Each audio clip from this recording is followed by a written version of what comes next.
Thank you. Boy, oh boy, what a crowd. So this is their all-time record crowd in this place. Can you believe it? Wow. That's terrific. People want to see something great happen with our country. It's very easy. It's very easy.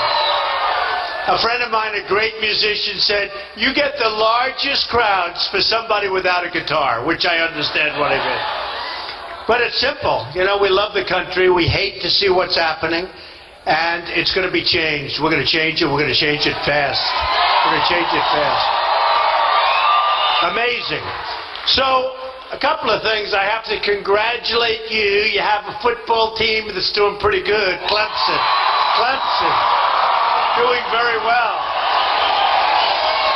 Doing very well. I've been hearing a lot about them. Can they go all the way? I think so. Maybe.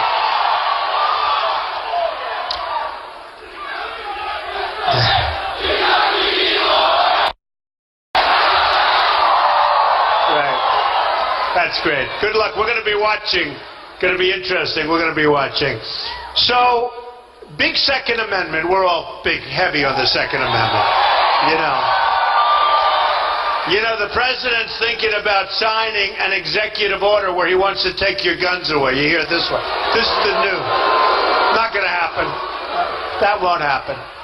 But that's a tough one. I think that's a tough one for him to do. When you actually have the Second Amendment, that's tough. Because there's plenty of executive orders being signed. You know that. And we can't let that go on. So it'll all stop. It'll all stop. It'll stop very soon, I think, because people are tired of what's going on, and they're tired of what's happening to our country. I wanted to mention, you know, just before I got here, like 10 minutes ago, the Wall Street Journal, NBC, just came out with a new poll, and the headline is, Trump on top, highest points he's gotten so far. I mean, it's number one. Can you believe it? Yeah, we're going great. We have the highest number we've had so far, and they just announced, which is hard for them to say that, I have to say. But it's our highest number. We're in number one position, and you have a lot of people that are not doing well in that poll, I'll have to tell you. You have a lot of zeros. You know, 0, 0, 0. Do you know who we have that has a 0? Lindsey Graham. What's going on with this guy? I don't know him, but you know, he came up to my office. I saw him one time. He wanted a campaign contribution. Shocked. I was shocked to find this out. Long time ago. But he's been so nasty. It's really incredible. Today he was being interviewed, and I turn on, I see Lindsey Graham. I said, what's he doing? Go back to your people in South Carolina. Represent your people and do a good job, you know. But he said, I didn't want to go to Afghanistan. It's not right. No, Afghanistan is where we should have gone, all right? I didn't want to go to Iraq because I didn't want to destabilize the Middle East, but he doesn't understand the difference between one and the other. And it's proven to be right. It's proven to be right. But we've got to make our military so strong, so powerful, so incredible. You know, it's so important. I say it all the time. So strong, so great, so powerful that nobody's going to mess with us. You've heard it. And we've got to take care of our vets. Our vets are being treated. Our vets are being treated so badly. You know, I brought up the subject of illegal immigration, right? Our vets are being, in many cases, treated not as well as illegal immigrants. You saw the other night. Did you see the debate the other night? Can you believe this? All right? They can't give it away fast enough. Now, what they're giving is going to cost you taxes, okay? That's all it is. But they're talking about, for illegal immigrants, Social Security, so many other things. You know, in Los Angeles, 50% of the people getting driver's license, you get a driver's license in Los Angeles, 50% illegal immigrants. And you have to stop it. And we want people to come into the country, but they have to come in legally. They have to. Have to.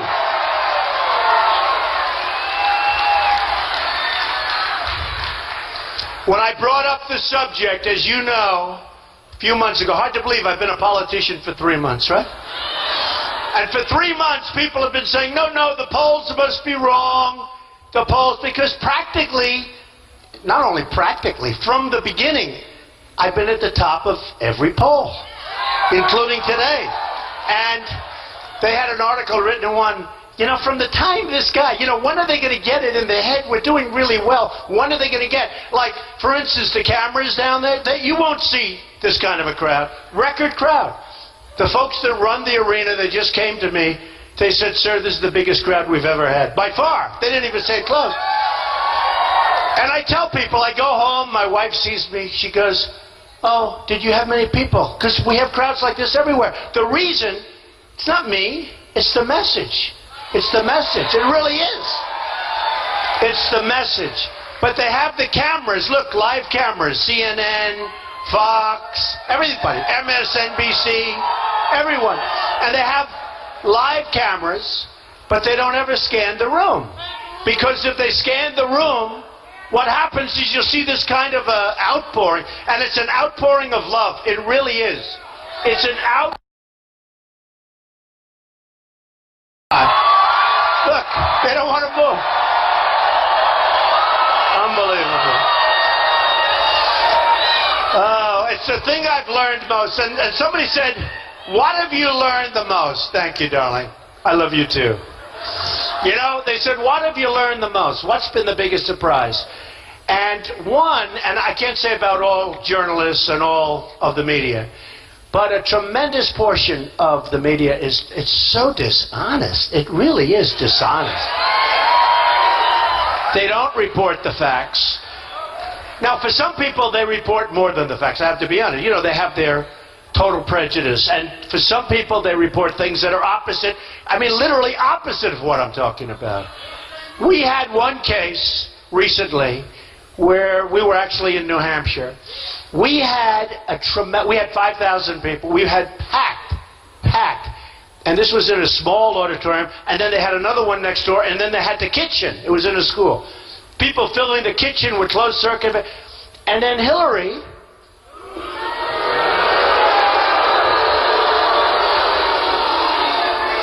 she was a few miles literally up the road. And she had, they said, 250 people. We had thousands and thousands of people. We had a crowd like this. No, it's crazy. Crazy. And then I come back, and the next morning she was on the front page of the New York Times. I said, what about me? What about me? But it doesn't matter because everybody understands it. We understand it. We understand what's happening. And believe me, this is a movement. This is a movement. This is really a movement, and it's a big movement and a strong movement, and we're going to take our country back. It's going to happen.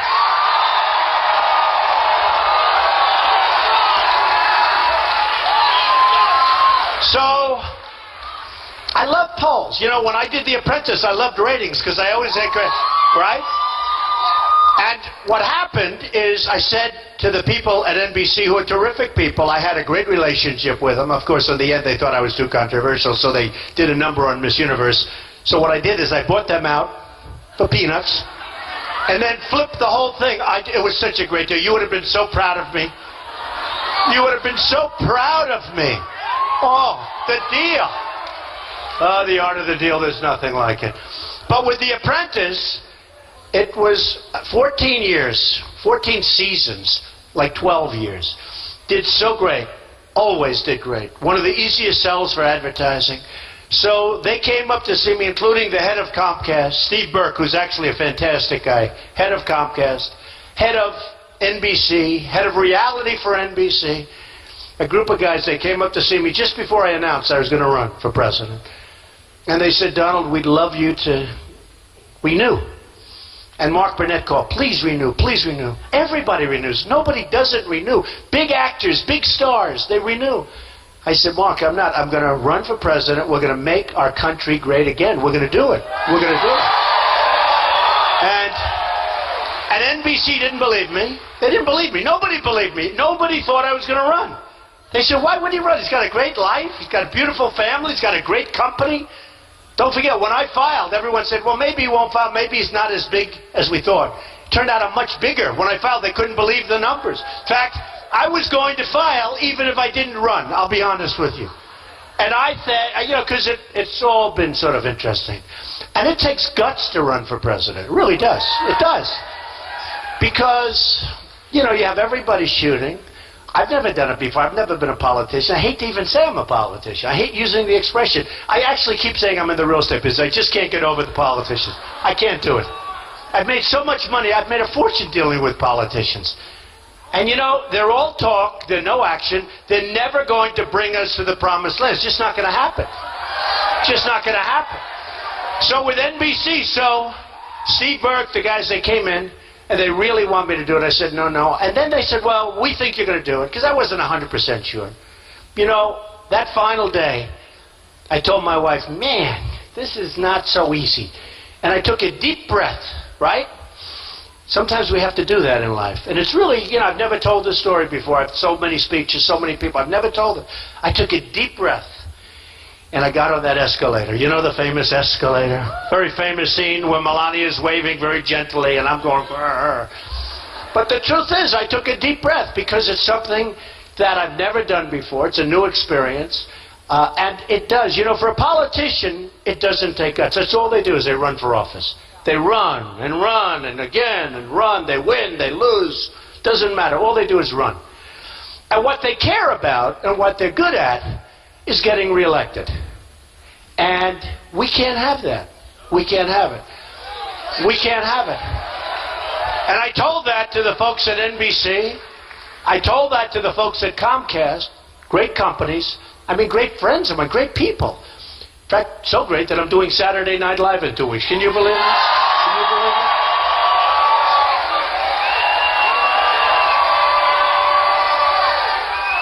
I'm looking at these folks back here. There's got to be a big hole right in the middle. What is that? I think it's an orchestra pit or something, because I see everybody gathered around a circle.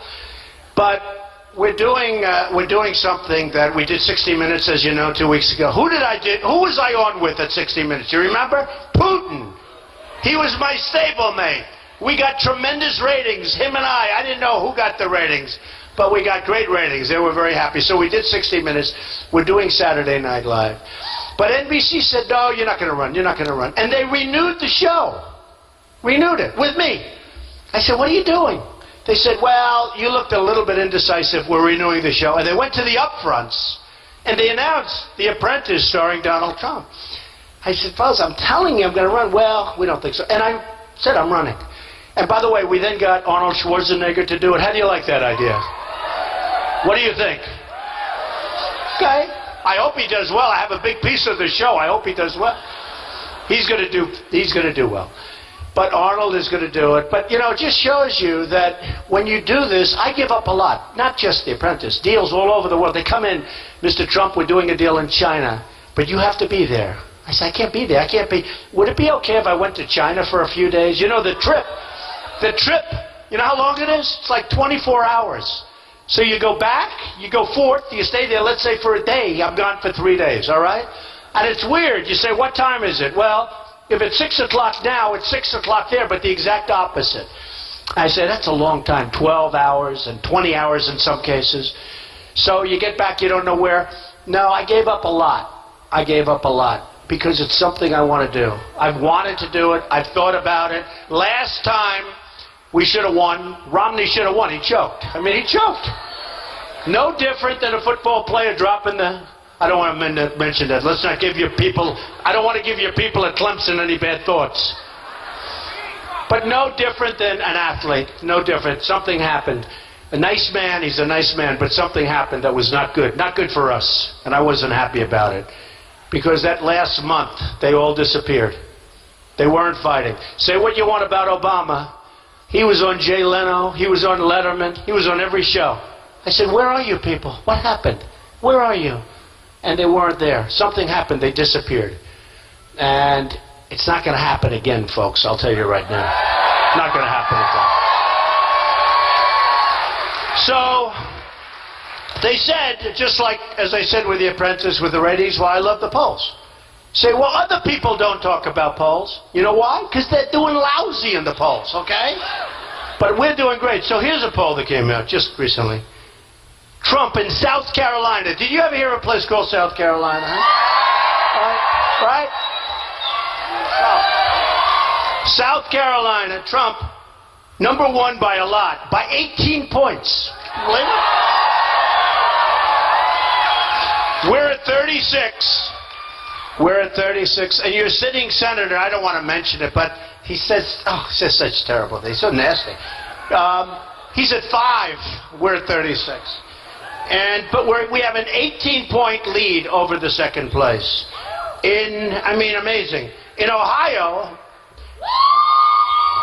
you have a nice governor in Ohio, Kasich. We're at 23, and the governor of Ohio is at 13, which is, pretty amazing when you think, right? And he's a good governor. In New Jersey just came out, we're at 13. No, I'm sorry, we're at 32. When I said 13, I said, what happened? What happened?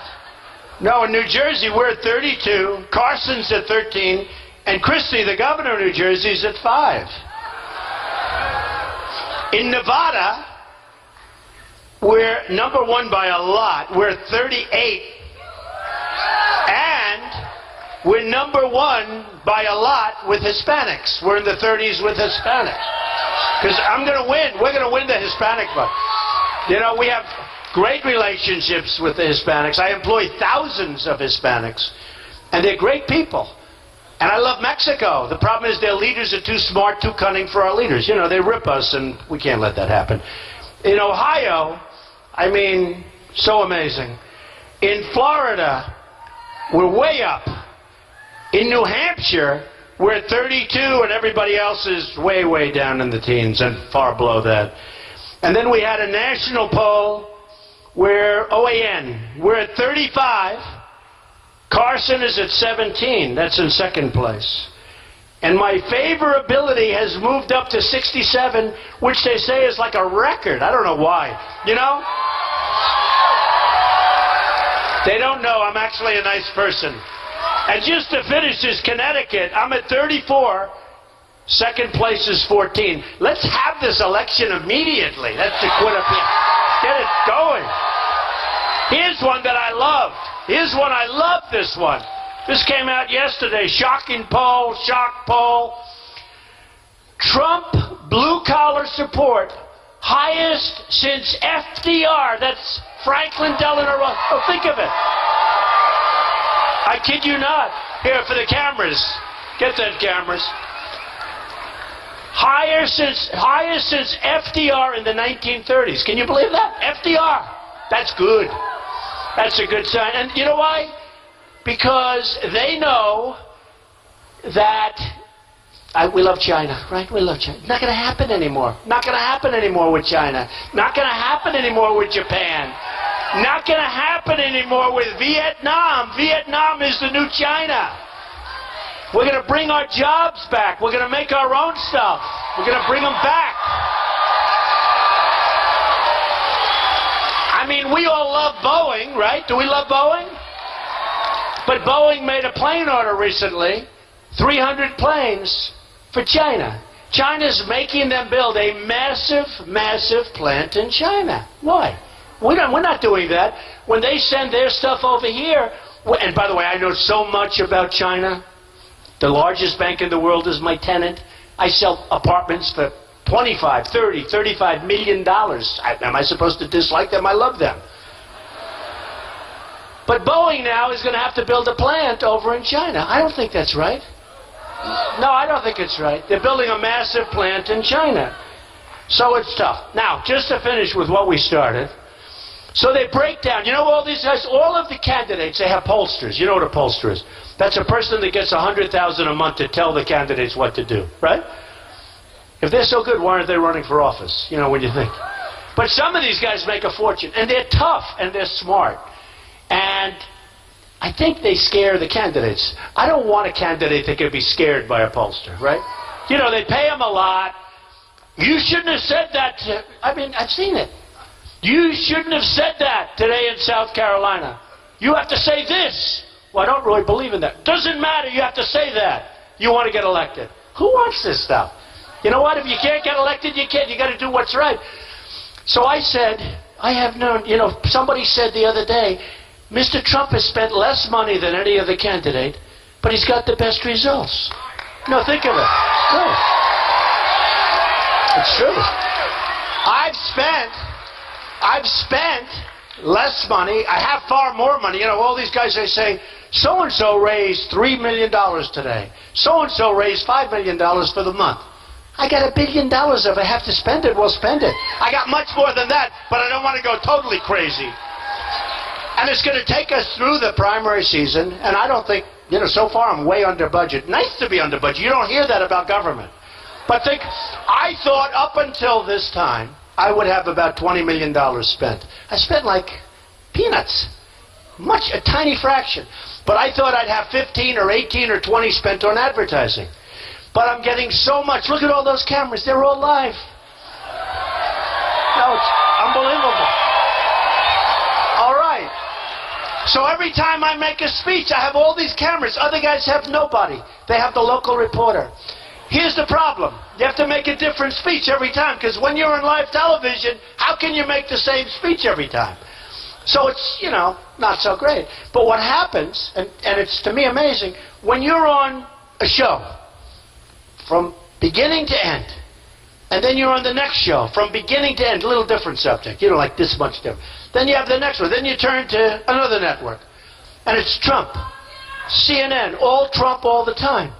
You can't advertise because people would OD on Trump. They get sick. They go throw up all over. It's too much. It's true. So what happens is true. You got a whole thing. They did a thing the other day in one of the networks. And it was like the first 15 minutes. They go about 15, 18 minutes, and then they hit you with the commercials, right? And they did a thing on Trump with this and that. It was full fun. And then they said, all right, we'll be back in just a few minutes. More Trump. We're going to be discussing like a different subject. I said, what? In fact, I like to TiVo it, right? It's impossible to watch because it's so voluminous. Normally you'd have like a minute here, a minute there. But you got 1 hour here, 1 hour there. After like 3 hours, you've watched 2.5 shows. You can't do it. So if I advertised, it's too much. Do we agree? Too much. So we'll save the money, give it to charity, we'll do something. Right? We'll do something.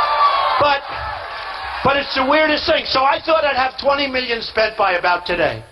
And we spent nothing. We've actually spent zero on advertising. Now, you take a Jeb Bush. He's in favor of Common Core. He's weak on immigration. And so are most of them. Hey, Marco Rubio, very weak on immigration. Remember the Gang of Eight? You know what the Gang of Eight said? And the Gang of Eight, a lot of Democrats in there, liberal Democrats, the Gang of Eight said, oh, let him come in, let him come in. Well, his poll numbers tanked, and he immediately all of a sudden got away from the Gang of Eight. That's what, you don't want that, because that's false. That's a false messenger. It's really a false messenger. Gang of Eight. What? Oh, medic. Oh, go ahead, take that. That's more important than all of this. Go ahead, a medic. Hopefully they're okay. Are they okay? They're okay? Oh, she just fainted. You know what? That means she was excited. That's okay. Make sure she's good. Those are my best fans. The ones that faint, I love the most. That's fine. Okay, everything good over there? Okay, take your time. Take your time. Make sure she's perfect. I noticed they have a couple of ambulances right outside just in case. But that's great. I love you too. I love you too. I love you too, but I love her and I want to make sure she's okay. Is she okay? All right, good. I think they're going to be fine. Everything good? Let's get going then. So in the poll, they have, first choice is Trump by a lot. They have on the economy, pretty important, right? Trump, 67. No, how do you do that? 67. Don't forget, that's with 16 people. We had 17, but as you know, Governor Perry dropped out. And a couple of others dropped out too. So So we're actually down to 15, 16. I don't even count. So many people. You go on stage, you got all these people, you don't even know who they are. But on the economy, and you have Governor Walker dropped out, a very nice guy too. Both nice people. Although they tried to kill me, they tried to get me. On the economy, Trump, 67. Second place, like nothing. Illegal immigration. We got to stop. We got to build that wall. Got to build that wall. Got to build a wall. Illegal immigration. Trump is 55. Second place is 13. Second place. Remember Bush with the act of love? Right? They come for love. He's talking about a different kind of love. Look at this guy. He knows. On foreign policy, Trump 34, second place 12 and 13. On ISIS, I mean, can you believe? We used to have General Patton. We used to have, think of it. And these were unpredictable people. I need unpredictability. We are so predictable as a country. On trade, on military. Remember when President Obama said, yes, we will be leaving Iraq on this date. Right? So the enemy sat back and said, oh, why should we be fighting? Let's wait a year ago. So they go hide. We leave and they knock the hell out of everything. Many of those enemy turned out to be ISIS. We need unpredictability. Can you imagine General George Patton? Think of it. You know what I mean. Right? Right. No, I'm watching television and I'm hearing all of these dates. Yes, we're going to attack in 2 weeks. We're going to go from the front. We're then going to go here. We're going to... Then they attack, and it's brutal because they're so prepared. The whole thing is crazy. But when Obama said, we're leaving Iraq... Now, I said we shouldn't have been in there because it's going to destabilize the Middle East. In all fairness, I was right. You know, I told you, we're going to build the greatest military. We're going to build the greatest. But we got to know when to use it. We got to know when. We got to know when to use it. Because right now, we spend $2 trillion. Think of it.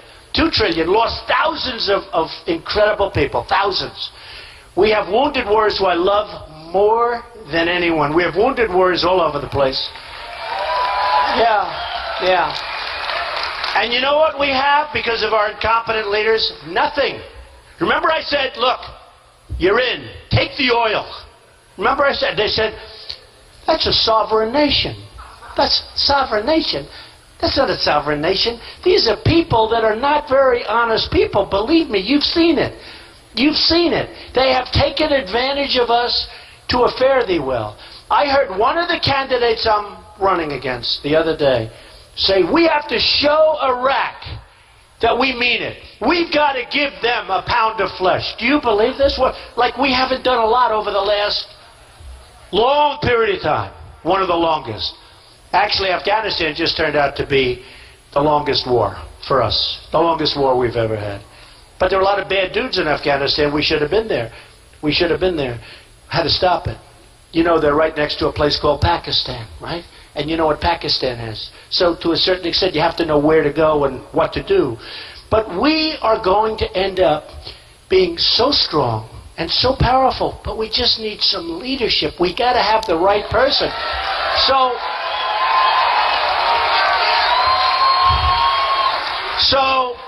when I said, take the oil, I was hit with so many people. They said, what a horrible thing to say. You know who's got the oil now? Iran, ISIS. You know where ISIS is funding itself? From the oil that they've taken between Syria and Iraq. Do you know that Iraq has the second largest oil reserves in the world? Nobody knows that. Do you know that in Afghanistan, and by the way, you know who the biggest buyer of oil is from Iraq? China. I got to hand it to them. I tell them all the time. I have friends. I say, fellas, you're so smart. They said, oh yes. You know, they used to tell me they can't believe they get away with this. But now that I'm running for president, they said, no, I never said that. I never, you know. But China. So do you know in Afghanistan, very mountainous.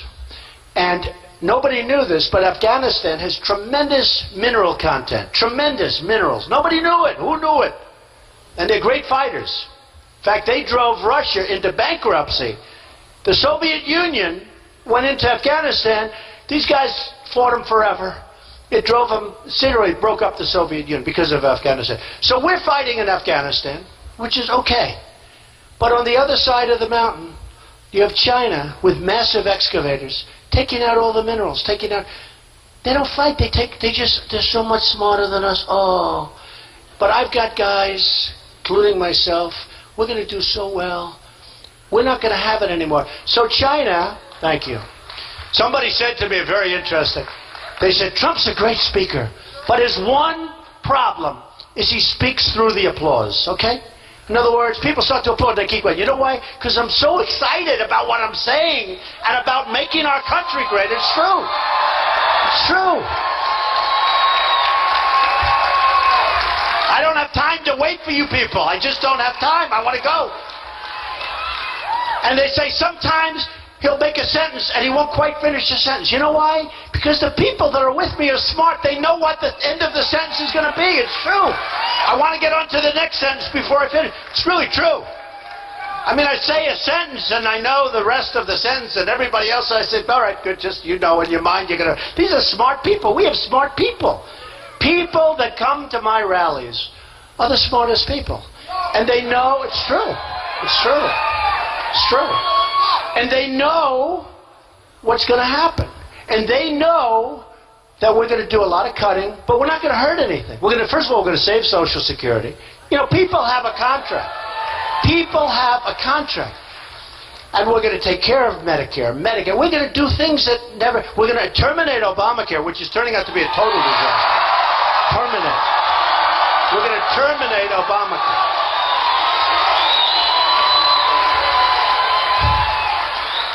I don't know if you've seen your premiums. They're up 35, 45, and 55%. You believe it? And I've been saying that. I know a lot. I have thousands of people. And I understand. It's up. And it was all a lie. 28 times it was a lie. You're going to keep your doctor. You're going to keep your plan. You're going to keep everything. And a lot of the Democrats that approved it got swindled because they would have never approved it if they knew what was going to happen. But we're going to terminate Obamacare. We're going to replace it with something that's going to be great and a lot less expensive for you and a lot less expensive, frankly, for the government. You know who makes the money with Obamacare? I don't know if you know. The insurance companies. They were big, big supporters of Obama.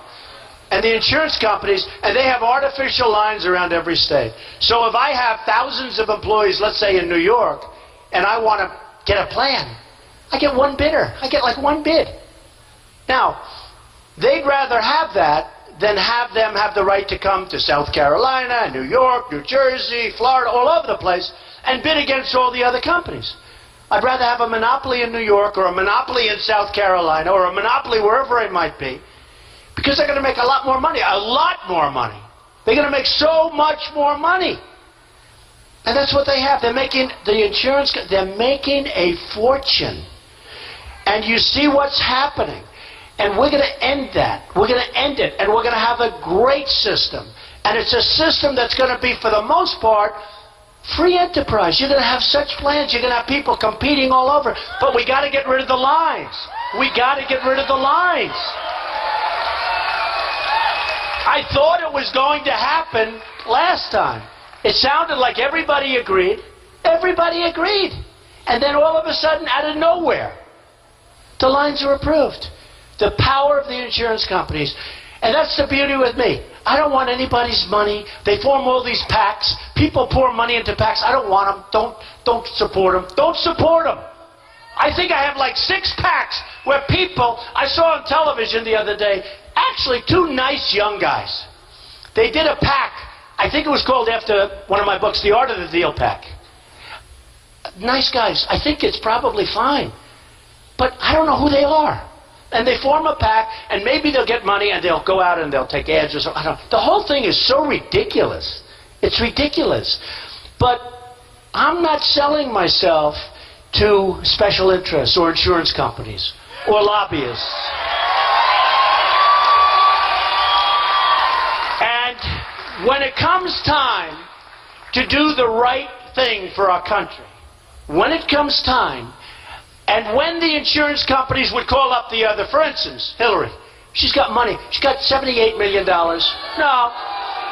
But by the way, it's the way this is. Hey, Jeb Bush has $125 million. You know where he is in the polls? But honestly, money is not as big or fat. That's another thing I've learned. money is less of a factor because some of these guys have had money. It doesn't. If you don't resonate, if you don't get there, all the money in the world is not going to help. If you're in favor of Common Core, if you're in favor of, weak immigration policies, people want to see our country have a border. They want to see it. And you can have all the money in the world. You can have all the money in the world. It's just not going to help. It's just not going to help. And I'm convinced. By the way, the other thing, and I have to tell you, the other thing I've learned is how smart the public is. It's incredible. I'll have an article, and I don't want to go into some of them, but a lot of them, the few of them where they said, oh, well, this spells the end for Trump. I said something, right?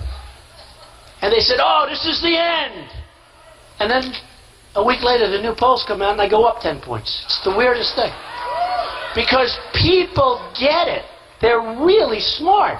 And what I've really learned more than anything else, I think, is how smart the public is. These guys can be dishonest as hell, and they are. Not all, but many of them. I'd say, most. They can be so dishonest, and yet the public gets it. It's a beautiful thing to see. Even me, I say, well, you read this stuff, you say, I guess that's the end of me. There's so much for politics. I'm going down to Doral, and I'll fix up a green. All these Doral people. But no, it's serious. And then all of a sudden, the results come in a week later, and it's like incredible. I'll give you an example. So every poll said that I won the debates. I don't know, but I think I did well. I did well. I mean, I was asked horrible questions, nasty questions. These other guys did not even be asked questions. Mr. Trump, Mr. Trump, Mr. Trump. Question after question. I'm saying, what's going on? It's like a barrage. Then finally they get to another person. Mr. Trump said this and that about you. He said you're a sleazebag. Would you respond? And then, Mr. Trump, you will respond. The whole night, it was crazy. It was like a reality show. It was crazy. It's true. It's very unfair. But every poll, Drudge is great. Drudge, Time Magazine, Slate, 3, 4 others that they all had me winning. I turn on the television after the debate. Well, I don't think Donald Trump did too well tonight. I'm saying, what did I do wrong? What did I do wrong? But in the meantime, then my polls go up. No, there's great dishonesty, unbelievable dishonesty in the media. Unbelievable. The beauty is the people get it. The people are really smart. It's incredible. So I just had that. By the way, just to finish on the polls, here's the one that you'll like. How things work in D.C. Trump, 60. In other words, who's going to change how things work in D.C.? Not good. Although I am building one beautiful hotel right on Pennsylvania Avenue. That I can tell. The old post office. In real estate, always get the post office. They were there first. They always have the best locations. That's what I have. But the other one that I think you're like, best chance of winning in November. Best chance. All right? Trump, 47. Well, that's pretty cool. That's pretty cool. That's pretty cool. So we have right now 93 million people out of work in our workforce. And yet, you see the statistics on the business shows, 5.2, 5.3. It's nonsense. It's nonsense. It's just so bad. It's not that way. And the reason we have all these people, let me tell you, if it was 5.2, 5.3%, we'd have 10 people out here. Although you got a lot of other problems, like the military, the vets. I could go forever. But just, the economy is so important. So we have 93 million people out of the labor force. 93 million. We have, as of now, 50 million people in our country in poverty. 50 million. 50 million people. We have 46 million people on food stamps. Who would think this? Seriously, who would think it? We have all sorts of problems. We have problems that I don't think we've ever had the problems we've had. And because of the fact that we're not respected as a country, other countries are looking at us as a weak group, as weak. So when Putin was on 60 Minutes 2 weeks ago with me, when he was on the show, I watched him very carefully. And I said, hey, he's doing his thing. He's doing his thing. He had such confidence because he doesn't respect our president. He doesn't like our president, but he doesn't respect our president. He goes, this guy, wise guy, he goes, neither do we. That's nice.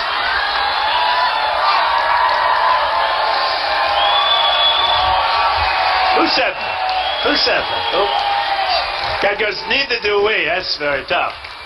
But But we're going to have something happen. So Hillary, believe it or not, and I don't think you like her too much. How's she going to do in the state? I mean, how does she do? You know, we're beating her nationally, which is great. I love that. Oh, I love it. But Hillary and, in all fairness, Jeb and Marco said, you know, with the water, wow, wow, wow, so much water. I never saw any human being drink so much water. You know, I did something the other day because I've gotten to watch and see. You always like to see your opponent, your whatever. And I've really watched Putin. And I think Putin can be dealt with. I really do. I think he's just got no respect for what we're doing. He's got no respect for us as a country. He's got no respect for our leader. But I was watching, and if you remember Marco when he was going against the president's speech, you remember that? And he was doing live television, he grabbed the water on the side. I said, what the hell just happened? But we have to be cool.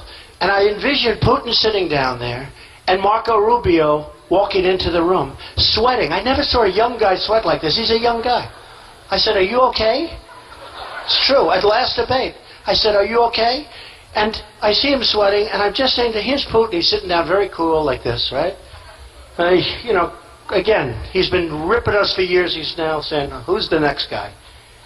And Rubio walks in pouring sweat. This is not a good poker player. Do we agree? Do we agree? But they said, in particular Jeb and Hillary, they said, we don't like Donald Trump's tone. They used the same word the same day. Tone. My tone. They said it's too strong, it's too tough, and it's not nice. Well, can you imagine? Can you imagine? It's not nice. And they said, what do you think, Mr. Trump? The cameras hit me. They said, what do you think, Mr. Trump? And I said, you know what? I think the opposite. I think that right now you have people's heads being cut off all over, where they're being cut off in the Middle East because they're Christians. Because they're Christians. And for other reasons too, believe it or not. But especially, they're being cut off on television. On television. Because they're Christians. We're being ripped by every country in the world. China and Japan with their cars. And Mexico and every country. Vietnam, Brazil. Name a country. Where do you come from? Name a country. We're losing to everybody.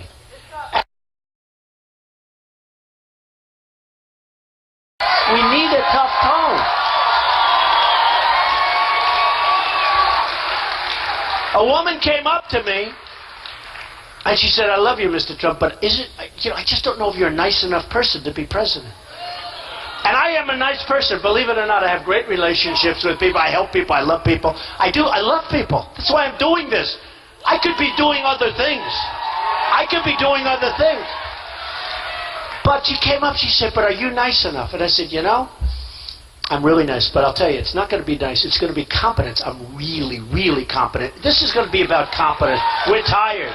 We're tired of being the dummy of the world. We're the dummy of the world. We're like the big bully that gets beat up. You ever see a bully get beat up?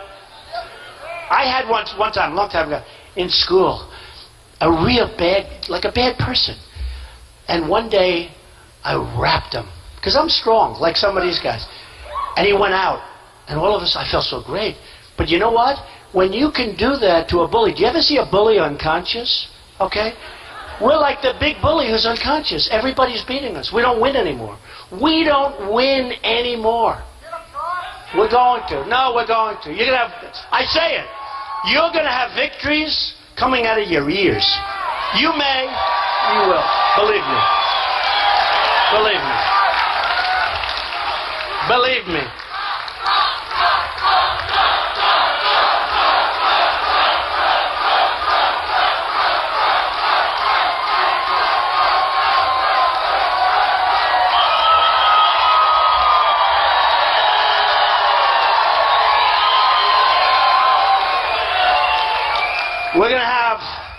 We're going to have great success. You know, we have tremendous potential in this country. So many things have happened, including with new technology, what we found under our feet with the oil.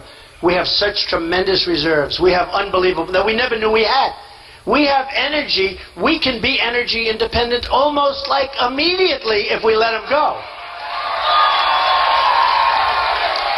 You know, we've been ripped off for years by OPEC, and now finally it started. But there were times when we're up to $140 a barrel. 140.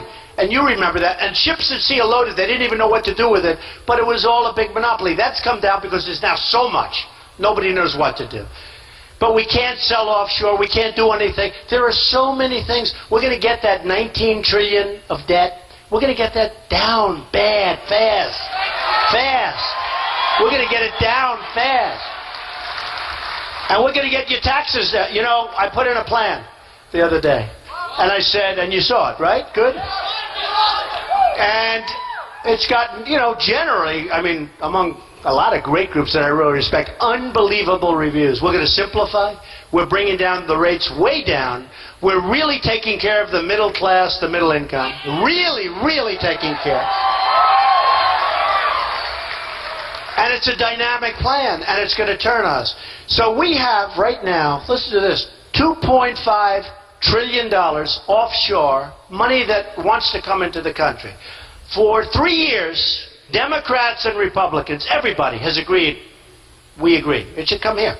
But the taxes are so high, and the complexity of getting in because of our stupid tax code is so bad, that they can't get it in. But everybody agrees that the money should, $2.5 trillion. I think the number's much higher than that. Now, if we got that money in, $2.5 trillion, what we could do with our roads and with our this and our hospitals and our airports, we're like third world airports.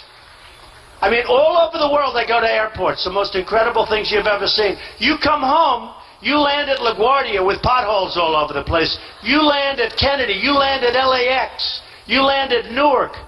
It's like from a different world. We're like a third world country. We're like a third world country. People that used to look up to us now blow us away with their highway systems and their schools. How about our schools? We spend more money per pupil than any other country in the world, in some cases by double and triple. And we're number 28. You have third world countries that have a better educational system than we do. You explain that.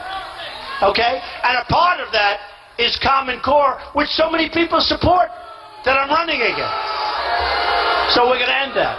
Big part of it is Common Core. So I look at what's happening. I see what's going on, and I see it so clearly. I see when Japan is selling a friend of mine excavators, and he's always bought Caterpillar, but now he's buying Komatsu. He buys Komatsu because they've devalued the yen to such a level that Caterpillar, and you see what's happening with Caterpillar and others, but they can't compete. And my friend's depressed, and he comes to me. He's a big excavator. He's got a lot of stuff, a lot of equipment, buys a lot of stuff, always bought Caterpillar. And he comes to me and he goes, I'm so sad. Why? Because I just ordered a lot of Komatsu equipment out of Japan. It's fine. It's good equipment. Not as good, by the way. It's not as good. A lot of ways not nearly as good. But it's good equipment. It's acceptable stuff. But he felt badly. Because he said, all my life I've ordered Caterpillar. Now I'm buying Komatsu. Because they devalued the yen. Now, China is the king of the history of the world is China for devaluation. They are killing us. Hundreds of thousands of jobs have been taken away from our country. You're going to see it with Boeing. I hate to say it, you're going to see it with Boeing. You watch. You watch. Watch what they do with Boeing. Unless I get in which case, don't worry about it. Don't worry about it. Don't worry about it. But China, so I have friends that are in the manufacturing. One in particular is a great manufacturer. I said, how are you doing in China? He said, it's impossible. We can't do business. We can't get our product in. And he is great. He does the best product. Better than their product. And he said, I can't get it in. And when I can finally get it in, they charge me a tremendous tariff. They call it a tariff, you know. So we take all their stuff for nothing, and they charge us tariffs. Now, I believe in free trade. I believe strongly. He said that they make it so impossible to get things in that country that it's impossible to do business. So I'm a free trader, but we have to have smart people. I have the smartest people. I have the people, believe me. I have Carl Icahn, one of the great businessmen, one of the great. Now, how about Carl? I say, Carl, do me a favor. He doesn't want money. I don't want money either. I'm working for free. I'm not taking my salary as president, okay? Okay, believe me. Not that that's a big deal, but I'm not. But these guys are rich guys. They've made a tremendous, because they're great negotiators. They're great they're natural great negotiators. There's a group, and I'm in that group. There's a group that's just, they're good negotiators. For whatever, who the hell knows why? It's like you're born, you're a great poker player, you're born a great baseball player, you're born a great golfer. You know, there is something to that. And these guys are the best. Some are brutal people. Who cares? Those are the ones I like the best. Because I want them to represent. Some are nice, some are not nice, some are, you know, etc., etc. Some are overrated. I know them all. But I want these people represented. I could take a guy like Carl Icahn, who was so proud to be involved. He endorsed me the other day. He's so proud to be involved. And I could say, Carl, do me a favor. Just watch over China, the trade deal. Because they're really ripping us big league, Carl.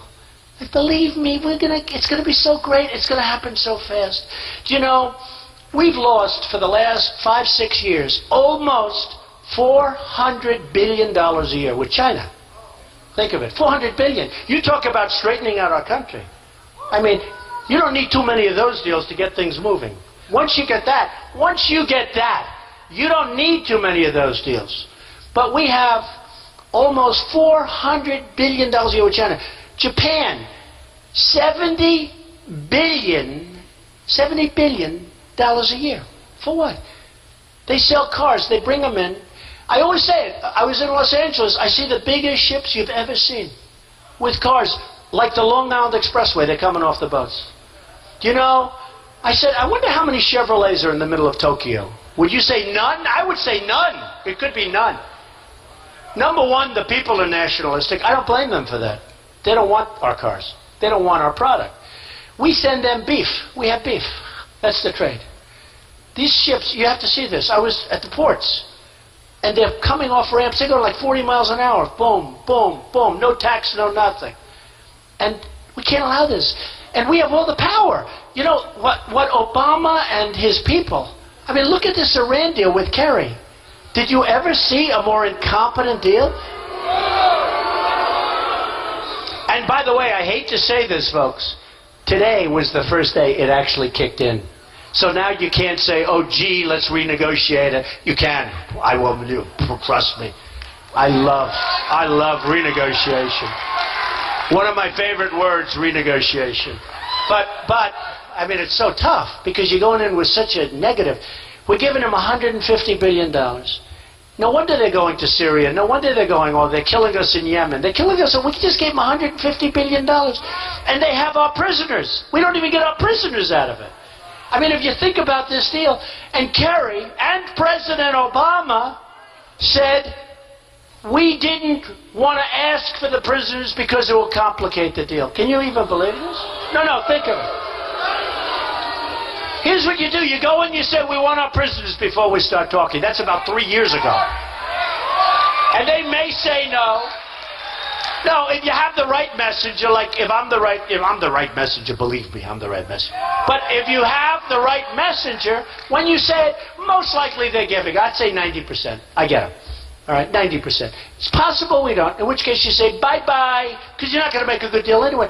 Now you double up your sanctions, maybe triple them up, and they'll call within about 2 days. Let's start talking. We don't even ask. Did you see the folding we did in that deal? Every single point we did fold, fold, fold. We tried to get certain things. We lost every single point. And their economy was ready to just die, which could mean revolution and lots of other things, right? But their economy was ready to die. And we're giving them $150 billion. We have 24 days of inspection. You know what you can do in 24 days? I tell my kids, I say, you know, we used to in the old days, I'd paint the garage battleship gray. I always liked battleship gray, shiny color, right? Battleship gray. They can clean it up, fix it up. Because before you get to the 24 days, you have to go through a whole legal process. So the 24 days could be much more. But the greatest of all is where they agreed that they will self-police. They're going to Iran. They're going to self-police. So we talked about the prisoners, but the other day they said, we will now negotiate with the prisoners. So the deal's already done. Now they want to open. But they want 19 people. Okay? Think of it. They want 19 people, and they want other things. He said, 19 people and other things. You know what the other things are. Lots. And we get 3. They won't give us the 4th. They're now going to give us 3. They don't want to give us the 4th. We are so stupid that we can allow this to take place. And what it's going to do is lead to nuclear proliferation. It's going to lead to it. Yemen, all these places. Do you think they want Yemen? They don't want Yemen. They want Saudi Arabia. Look at the border. They want Saudi Arabia. And we sit back and let it happen. We can't. We don't have, I'm telling you, I will straighten things out quickly. But you don't have that much time. You don't have that. You can't go another 4 years with Hillary. It's the same thing with Hillary. You can't do it. You can't do it. You can't go, because it's going to be the same old stuff. It's going to be dishonesty. It's going to be all of the stuff that you're watching. The emails. How does anybody... Petraeus gets a 2-year suspended sentence. And he was a general that everybody liked for doing 5%. I don't think anything's going to happen to her because she's being protected by the Democrats. I don't think they're going to let anything happen to her. It's hard to believe. I mean, if that was anybody else, if that were some Republican, the clinker would have been shut about a year ago. It's true. I don't think it's going to be a big point, but I don't think anything's going to happen. So, we have so much to do. We actually can do it fast. We can get things going. I move quickly, honestly. We're going to get things going quickly. What we can't do is go another 4 years. If we go another 4 years with this kind of mentality and thinking, we're not going to have our country back. We're not going to have our country as we know it. We're just not. It's so important.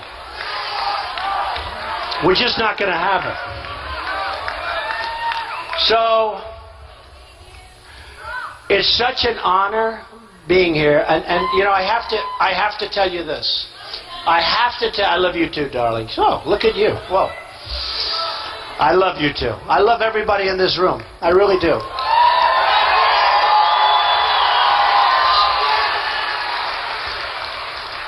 So, you know, a lot of times, and I've said it, that the American dream is dead, but I'm going to make it bigger and better and stronger than ever before. We're going to get rid of regulation. We're going to lower taxes. We're going to get rid of the Obamacare. There's so many things. We're going to strengthen our military. We're going to take care of our vets. They have to be taken care of. We're going to do all these things. And I always say it. And I tell the story every once in a while where I go home, where I say the American dream is dead, but we're going to make it bigger and better and stronger than ever before. My wife goes, it's true. It's true. But here's what happens. I go home, and I see my wife, and she sees it on television. And she says, darling, that's so terrible what you said. I said, what? You said the American dream is dead. I said, I didn't say that. I said, it's dead. We're going to make it bigger and better. Oh, well, they cut that off. And I go check the television. They cut it off. It sounds terrible. But it is true. The American dream is dead, but we're going to make it bigger and better and stronger than ever before. Ever, ever, ever before.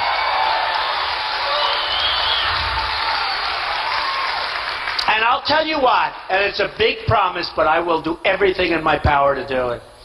We're going to make America great again, but we're going to make America, I think, and I really believe, greater than it's ever been before. I really mean it. I really mean it. So I want to thank you all. Thank you. Thank you. Thank you. Thank you. Thank you, man. Thank you, everybody.